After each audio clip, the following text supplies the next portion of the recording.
I come before you today in support of the recommendation to appropriate $1 million from the State Fish and Game Preservation Fund to help restore Clear Lake. Clear Lake is a state treasure.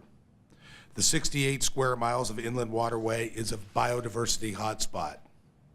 The lake supports a wide variety of fish, waterfowl, and wildlife. Some species are even unique to this region. Clear Lake is the source of drinking water for 17 different communities that surround the lake. The lake also is the heart of the Lake County economy. Recreational opportunities such as boating, fishing, and camping support many businesses and provide desperately needed tax revenue for public services.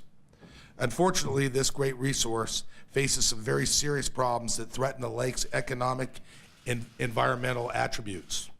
79% of the lake and tributary wetlands have disappeared in the last 20 years. Nutrients such as phosphorus from natural and man-made sources pour into the lake, and there is little natural barrier to absorb and impede that flow. Algae blooms explode twice a year, fed by these nutrients. These algae blooms create toxins and bacteria that harm fish, fowl, and wildlife, as well as diminish drinking water quality. The algae bloom clogs harbors, preventing boaters from recreating on the lake. The lake is also beset with mercury that leaches from a closed mercury mine, which was a Superfund site.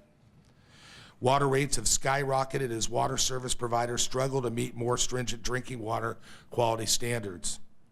When the state of California transferred title of the lake to Lake County in 1973, there was a statutory mandate to preserve the lake's natural assets.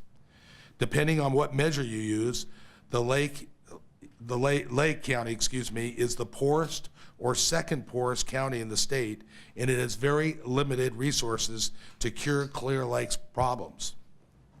Nonetheless, Lake County has valiantly attempted 3 different ballot initiatives to do what we're trying to do here today, all 3 attaining over 60%, the last one 65%, but just have failed to get over that 2/3 threshold, which we all know how difficult that is.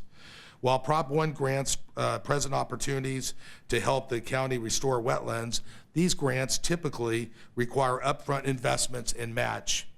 Lake County lacks these resources, and this appropriation would help them compete for future grants. Let me conclude by acknowledging that the Fish and Game Preservation Fund has a structural deficit problem, notwithstanding the projected $25 million surplus in the fund next fiscal year. And I've talked to Mr. Bonham about this specific issue. Mr. Chairman, I want you and the committee members in the subcommittee to know that I am committed to work with the administration and the budget committee to help fix the problem in the fund, and will author legislation next year to do so if necessary. I want to also thank the chair and also the staff for working with me to help secure these really needed funds for Lake County. Thank you.